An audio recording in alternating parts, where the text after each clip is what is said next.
दोस्तों, क्या शाहरुख खान ने मैदान छोड़ दिया?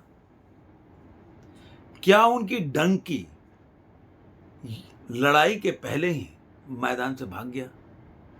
मैं दोस्तों कोई भी बात ऐसे नहीं कहता। हर चीज़ मैं फैक्ट के साथ आता हूँ और उसी के साथ बताता हूँ। तो मैं हूँ रणधीर सेंगर और स्वागत है मेरे चैनल में। चैनल के इस एपिसोड में हम चर्चा करें इन्हीं सब बातों पे।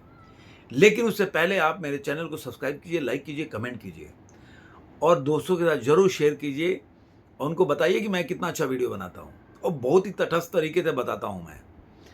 और मेरी वीडियो जो है हमेशा से जो राष्ट्रभक्त के लोग हैं और जो सही तरीके से चाहते हैं कि फिल्म इंडस्ट्री का देश भी चले, उसके हिसाब से मैं वीडियो बनाता हूँ। मेरा ओपिनियन क्या होता है, अलग होता है। बॉक्स ऑफिस के रिपोर्ट के हिसाब से बोलना अलग होता है। जैसे कि अगर मान लीजिए कि अगर नेशनल चैनल पे एग्जिट पोल आ रहा है तो एग्जिट पोल का जो रिजल्ट होगा उसी के हिसाब से आपको बोलना पड़ेगा। लेकिन कौन जीत रहा है कौन हार रहा है एक पर्सनल ओपिनियन में बोलेगा तो कोई भी पत्रकार या कोई भी आदमी अलग बताएगा। तो ऐसे ही है मेरा भी कि मैं जो अपना ओपिनियन देता हूँ वो मेरा अलग उस पर टेक होता है, बाकी बॉक्स ऑफिस के डाटा के हिसाब से बोलते हैं। तो चलिए देर नहीं करते हुए वीडियो को शुरू करते हैं। अब ये क्या हुआ, डंकी का क्लैश आपको पता ही है, मैं समरी में बता देता हूँ कि डंकी का पहले सलार दोनों एक साथ आ रही थी 22 दिसंबर को, क्रिसमस के अवसर पे आ रही थी। इसी साल की बात बता रहा हूँ। अब दोनों के डिस्ट्रीब्यूटर अलग अलग हैं। डंकी के हैं, अगर पहले तो आ रहा था कि मतलब पेन स्टूडियो कर रहा है, अभी YRF का भी आ रहा है, उनका भी अपना बहुत बड़ा डिस्ट्रीब्यूशन है, कंपनी है, तो वो भी डिस्ट्रीब्यूशन करेंगे।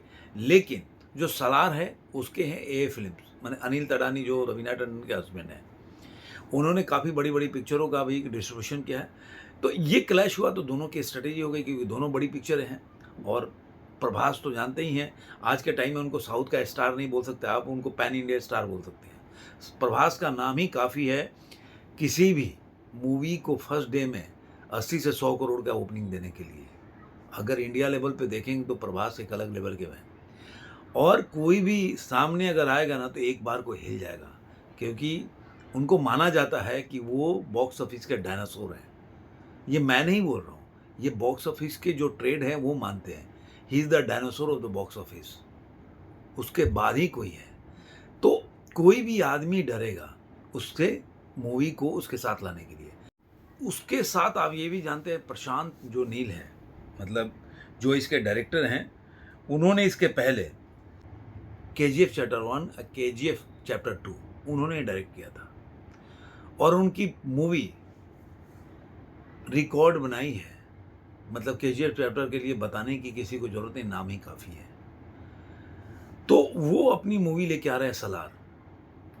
तो अब स्ट्रेटेजी कभी भी वो नहीं चाहेंगे कि इस क्लैश में वो पीछे रह जाए, ना तो डिस्ट्रीब्यूटर चाहेगा ना प्रोड्यूसर डायरेक्टर चाहेगा। और सेम ये भी है, यहाँ राजू हिरानी और YRF है, तो वो भी नहीं चाहते कि पीछे हो जाए, और शाहरुख खान तो है ही, तो कोई भी पीछे हटने को तैयार नहीं है। स्ट्रेटेजी पहले ये आया कि जो स्क्रीन शेयर है उसके लिए हुआ कि भाई जो हिंदी है उस बेल्ट में सलार को शो कम देंगे। लेकिन उन्होंने जो अभी आ रही एनिमल रणबीर कपूर की, तो उसको उन्होंने आगे रखा कि अगर मेरे को स्क्रीन शेयर कम मिलेगा तो एनिमल मिलेगा नहीं।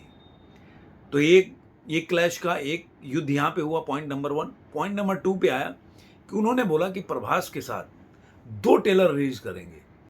पहला तो प्रभास के जो जन्मदिन है 19 अक्टूबर, जो अभी आने वाला है 3-4 दिन के बाद, तब रिलीज करेंगे।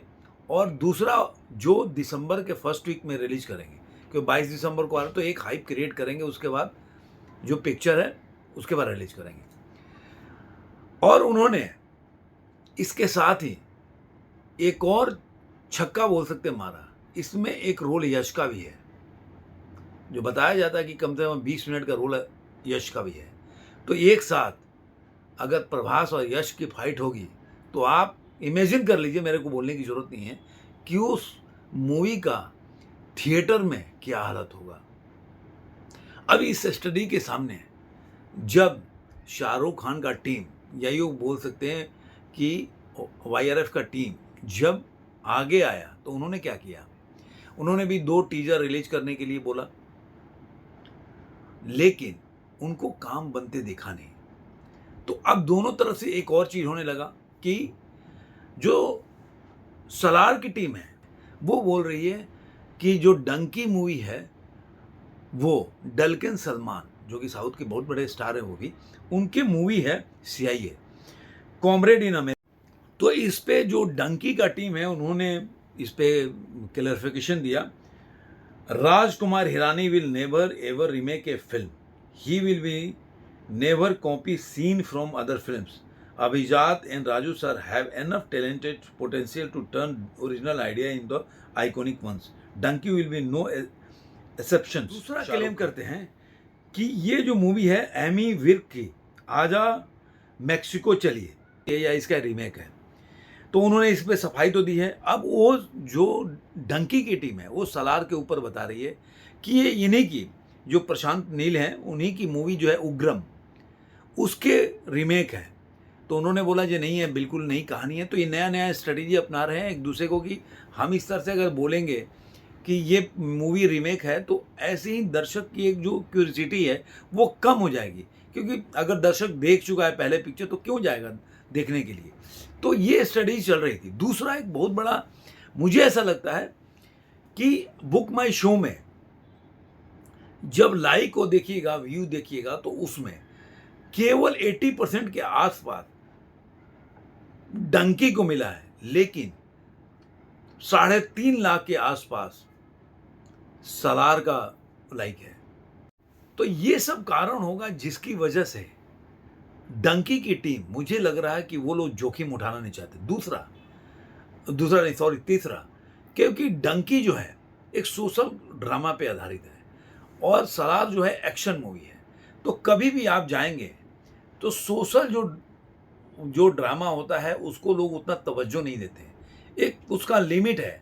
अभी आप द वैक्सीन वार देखा होगा किसी ने, तो देखिए वो मूवी जो है बहुत अच्छी मूवी है, लेकिन वो मूवी आज बॉक्स ऑफिस पे कमा नहीं पा रही है। ठीक है, शाहरुख खान की मूवी होती तो उससे अच्छा कमा लेती, लेकिन जो अब एक आशा बढ़ गया है, जो दर्शक एक्सपेक्ट कर रहा है पठान और जवान के बाद, वो ध्वस्त हो जाएगा, क्योंकि सलार पूरी तरह से एक्शन मूवी है। तो कभी भी सलार भारी पड़ेगी, तो इसलिए वो चाहते होंगे कि पोस्टपोन करके, देखिए जब पोस्टपोन करना हो तो बहाना भी आप ढूंढ ही लेते हैं, प्रोड्यूसर डायरेक्टर चालाक होते हैं, तो इस वजह से उसको पोस्टपोन करके वो जनवरी में लेके जा रहे हैं।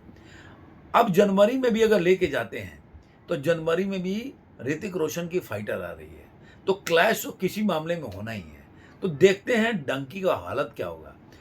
और दोस्तों इसी समय पता चलेगा, क्योंकि देखिए दर्शक ये भी बोलते हैं कि शाहरुख खान कभी भी सोलो फाइट करना चाहते हैं, वो नहीं चाहते हैं किसी मूवी के साथ उनकी मूवी का क्लैश हो जिसकी वजह से उनकी मूवी को डेंट पड़े। तो वो सोलो खेलना चाहते हैं, लेकिन ऐसा अभी नहीं दिख रहा है कि अगर फाइटर भी आएगी तो उनको फाइटर के साथ फाइट करना पड़ेगा, जो कि ऋतिक रोशन की एयरफोर्स पे मूवी बनी है, तो वो कितना डेंट करती है। तो इस बार पता चलेगा कि ऊंट पहाड़ के कितने नीचे है।